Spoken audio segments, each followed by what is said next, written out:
Hey everyone, today we're looking at an interactive globe. I call it the Globe Explorer LLM. Just zoom in and hover over any city, and Groq API's Llama 8 billion instantaneously returns general facts about these cities. You can go anywhere in the world. Let's go to Cardiff. You can also, for example, switch to history and get the history of Cardiff, or, for example, Rouen. Ren, I'm not sure how to say, Santander. You can actually check the culture out for these cities. Munich. You can also check out economy, tourism, famous residents. Let's check out the famous residents of Naples. Giovanni Battista Pergolesi, an architect. Luigi Vanvitelli says. You can also check out movie appearances, local legends. Let's take a look at a Benghazi local legend, Queen of the Mediterranean, apparently. Okay. Yeah. So it's really fun. You can also enter your custom queries, for example, best food. And let's go to South America. And Victoria apparently is known for its seafood, particularly its fresh fish and shellfish dishes. One must try is I don't know how to say that, but you can use this just like that. It's pretty amazing. It uses Plotly and Groq API. So we'll be reviewing the code now. Before we begin reviewing the code files for this will be available at my Patreon at the architect level. Link will be in the description and in the pinned comment. To make this work, we are actually using Plotly to actually display the globe. And we are also using Dash, which is a framework for rapidly building data apps in Python. That is to display some of the information panels. And most importantly, we are using Groq. And Groq's API actually recently increased the limits of Llama 3.1 billion, Llama 3.1 70 billion and 8 billion daily tokens to 1 million. So they really become usable, but you can also use the Llama 370 and 8 billion as well. But this works really well. Let me actually show you how it works. It actually works with a Flask server. When you run it, it should start a Flask server. Here, this is the URL. You just control click on it or copy paste, and it brings up the globe. And you can zoom in to any place you like and then get the information. This information is generated in real time, almost in real time, because Groq API is very fast. Go to nicknames. Perth is a nickname of city of Gold, for example. So let's take a look at how we did this. So we are importing Plotly for creating interactive plots. We are using Groq and Dash for building web applications, and Dash also for creating Dash components, these imports from Dash, and also for handling callbacks. And at first, we're creating a colorful base map. So we start with a Go, which is from Plotly. We're going to do a 3D scatter map, and this actually update geos, is actually just going to actually creates the Earth, so to speak, globe, and you can actually customize its inputs there. Secondly, we are getting the major cities from a public API, so whatever cities were available here, we actually filter it by population size, I believe. So we just get that response and get the data from it. We extract the city information by using pandas with name, latitude, longitude, and population for all the records and that exists in that data. And we initialize our Groq API. Of course, you do need a Groq API key.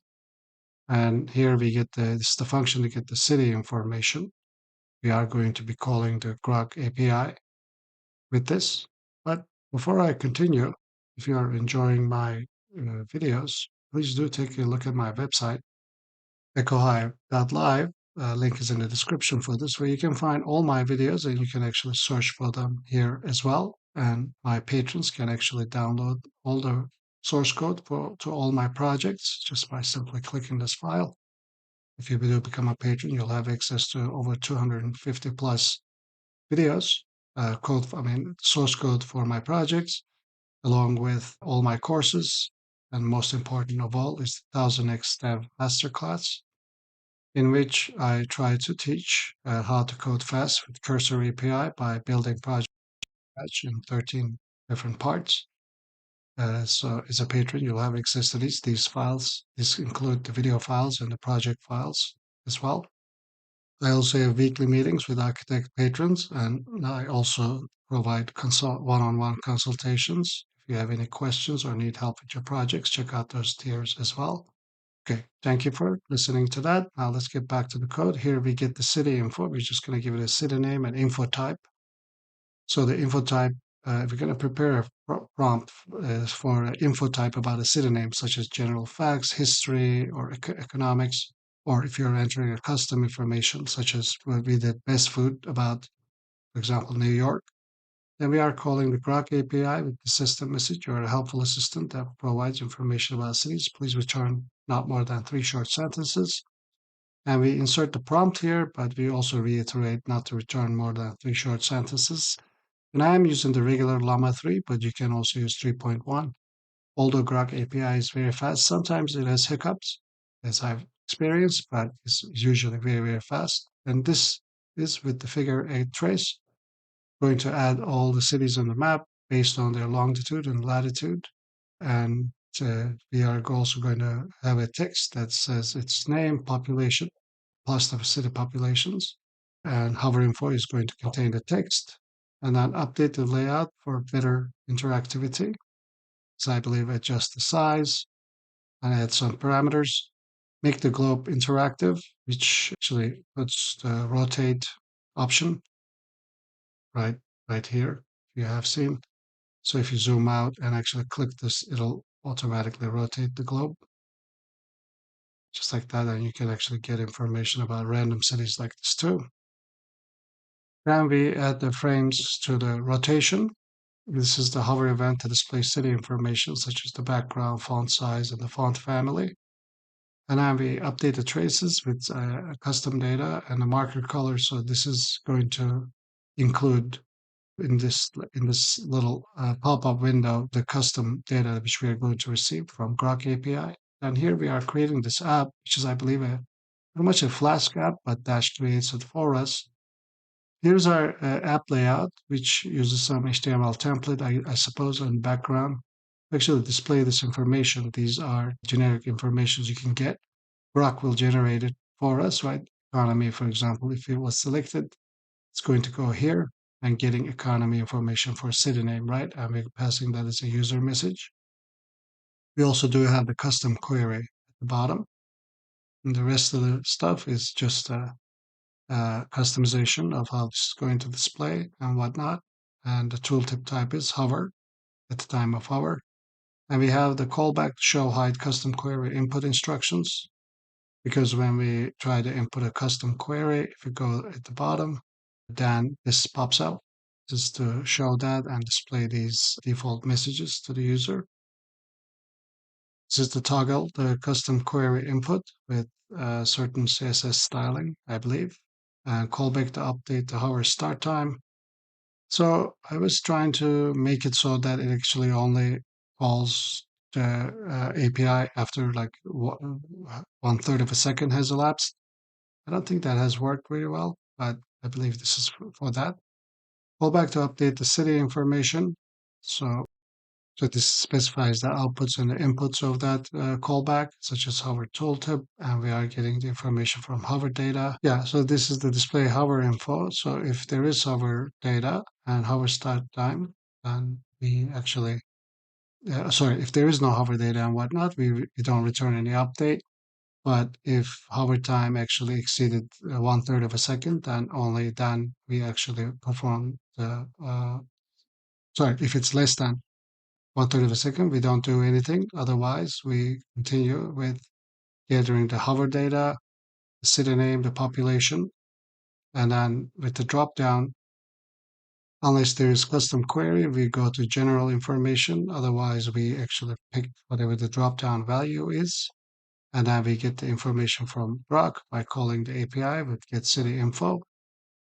And here, the HTML div is going to include the city name, the population, info type that we're displaying, plus the info that Groq returned. For example, if we hover over a city real quick, You can see it says Oklahoma City population that we've selected general information. If you were to go to, for example, nicknames and hover over a city, it's displays here that it's actually getting information about its nicknames. And we had a say, callback to hide the tooltip when cursor is not over the city, but unfortunately this didn't work. Let me know if you can get this to work. It's supposed to hide the once you hover off the city, it should hide it, but actually it doesn't unless you go to another city. So that's a bit of an issue. And other than that, we just run the app. This use reloader true is if you actually modify this script, it'll automatically update. So this is it. Thank you for watching. Like I said, if you are enjoying my content, do check out my website and consider becoming a patron. I have over 250 posts there, along with my 1000x masterclass. These are the Ask Me Anything meetings for architect patrons. The next one is on August 4th, this coming Sunday, if you wanted to join us. Also, I recently announced patron perks. I try to make deals with other useful businesses to offer discounts for my patrons. First one is actually Boring Lounge, which they submit your startup to 100 plus platforms to increase your SEO score. And they are actually offering $70 off from their package to Architect Plus patrons and $40 off for my connoisseur patrons. And I'm working to get more better deals for my patrons. Always check back. And if you like the video, do give it a like and subscribe. And don't forget that at my Patreon, I have one tiers for one-on-one meetings and consult. Thank you for watching, and I'll see you in the next video.